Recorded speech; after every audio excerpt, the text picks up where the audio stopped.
Alright, so I figured I'd actually do a review on this tomato. I did a review on it sometime in the past, and this time we're going to do a review on it. I think I did it in like 2 videos or something like that, and it's just the review got messed up, sort of. So I kind of want to make an official video about the review on this tomato. And this tomato is called the spoon tomato.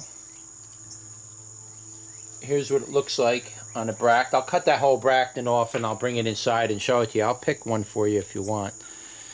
They come right off. Look very similar to the Everglade tomato, except it's not. It's much smaller in size. More berries come out of it.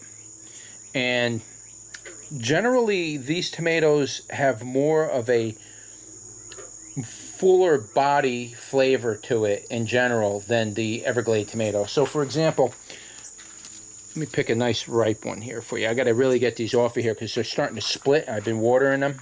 So this is the spoon tomato. See how it's split? These things, when these tomatoes get ripe, they get really hard, and if you just touch them, they burst open and the seeds gush right out. That's the way it reseeds itself. They'll just split open for no reason and blow its seeds out. It's a weird tomato. But that's those tomatoes, and let me show you an Everglade tomato. Now that's an Everglade tomato. You can see it's much bigger in size. You can see it's kind of translucent on the skin. I don't know if you can see this. You can see that it's kind of translucent on the skin. It's much bigger in size.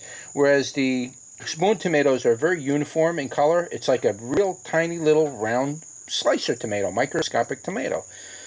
And you know, the Everglade tomato is much bigger and rounder. It's pinker in color. It's not quite as you know, it's just not quite the same thing as what you're looking at here.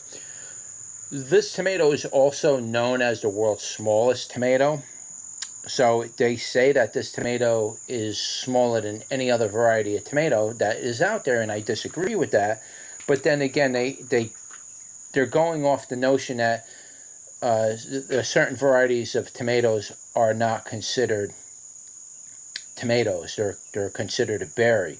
Like the golden currant tomato is much smaller than this. It may even be half the size of this tomato, and they don't consider that to be a tomato by some botanist terms. But I disagree with those terminologies. I do believe that these tomatoes are tomatoes, and the golden currant is I'll show you the golden currant. Show you the golden currant. This is the golden currant tomato. This is a Solanum pimpinellifolium, I believe it's what it's called. There's no tomatoes ready on this thing yet. There's some of them coming out, but what you see there is like half the size of my fingernail. That's a golden currant tomato. And those tend to be really small, much smaller than these. So I can't see how they're calling this the world's smallest tomato, but I don't know, I guess it's just propaganda or whatever you want to call it. But let's see. Leaf type is just general leaf type. Is standard pimpinellifolium. You can see the leaf right here. It's just a standard. The pimpinellifoliums don't tend to be a sawtooth pattern, even though it's a regular leaf. You can see that the leaves on this are generally more round, whereas a sawtooth pattern will really have the jagged edges on the side.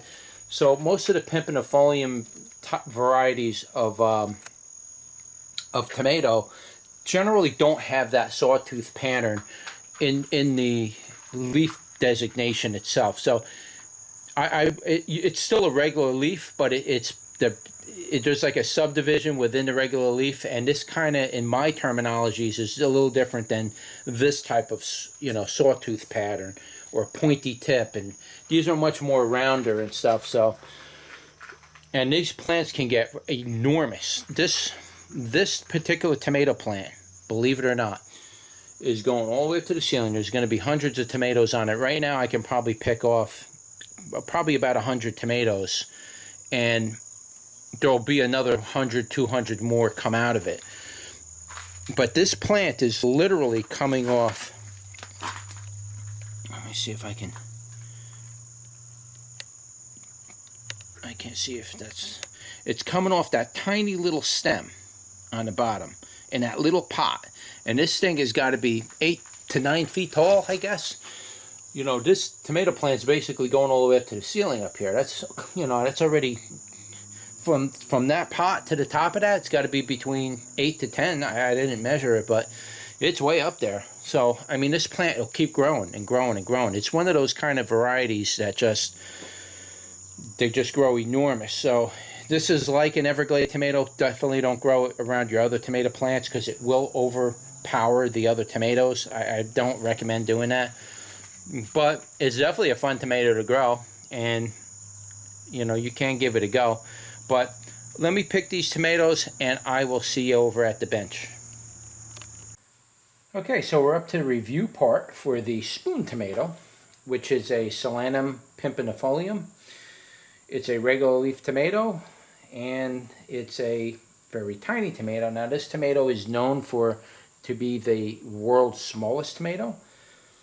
I'm not quite sure why they say that. It is kind of small. It is smaller than the Everglade tomato in general, but I don't know if it's the world's smallest. I grow the golden currant tomato, and the golden currant tomato is definitely a lot smaller than this on average. You do get a few that might get this size, but on average, the golden currant tomato is definitely smaller. So let's cut one open. So that's what it looks like on the inside. I don't know if that's focusing or what.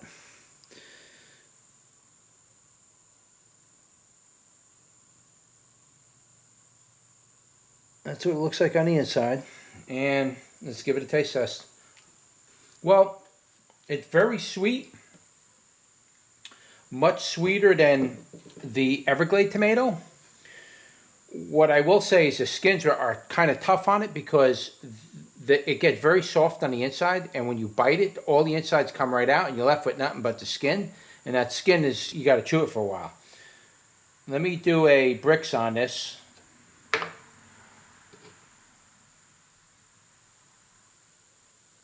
It's very seedy like the Everglade tomato as well. It's almost 12. It's almost 12 on the bricks, which I can tell you by eating one of these things, it was very, very sweet. Very sugary. I can tell you it's very sweet because it's just sugary. It's just very sugary. Way better than the Everglade tomato. Now, I do like the Everglade tomatoes. The Everglade tomatoes make a great sauce. I mean, these things are just great for snacking because they're so sweet and juicy. You could just eat these things all day. So I'll eat one more, and I'll try to give you a ratio on the sweet to tangy, and we'll end the video. Well, the sweetness, I'm going to say, is about 40% sweetness, and then the tangy, I'm going to say, it's probably about 32, 33%. It's pretty high on the tangy, so it's a pretty nice balance. The only thing that's a problem with these tomatoes are that they're very delicious, but they're very small, so you got to eat a whole bunch of them. So that means you're going to get a whole mouthful of skins to spit out. So these are great to eat in the field. I mean, practically speaking, I probably wouldn't say that you would want to make a sauce out of this unless it was a survival situation and you're trying to eat something different in your diet and you want to make something with tomato sauce. So you could do it with this. It's just there's a lot of skins. You're going to have to strain all those skins off or macerate them somehow. Showing you what it looks like on the bract. Now, I let these ripen up for a day or two.